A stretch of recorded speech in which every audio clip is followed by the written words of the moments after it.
How to check payment history in Lyft. In this video, I'm going to show you how you can check out all the payment history that you have done in this application. First of all, open Lyft. Now here on the right bottom, you can see a profile icon.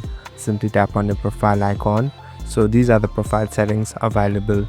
Now slowly scroll down until you find the option called payment. Simply tap on payment. So these are the payment option. Here you can even add your cards. Now on the bottom you can see payment history. Simply tap on payment history. So this is the section where it shows all your payment history. Here all the rides and all the payments that you do will be shown here.